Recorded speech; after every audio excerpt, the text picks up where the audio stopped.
ઊંઘી ગયા લાગે બંને. ક્યાં ગયા? છુપાઈ ગયા એમ ને? હું એ તમારી મમ્મી જ છું. જો એક હાલ બહાર કાઢું કે નહીં બંને.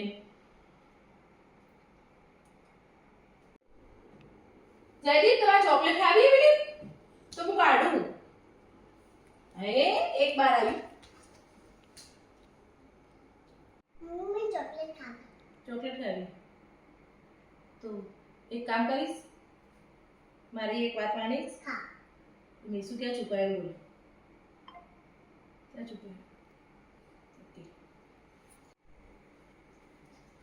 જો આયા. સ્પ્રિંગના સ્ક્રેચ તમે પાડ્યો ને? આવી જાય તો ચોકલેટ ઉભા ચોકલેટ લાવી બેના માટે છે. ચોકલેટ આલુ જો.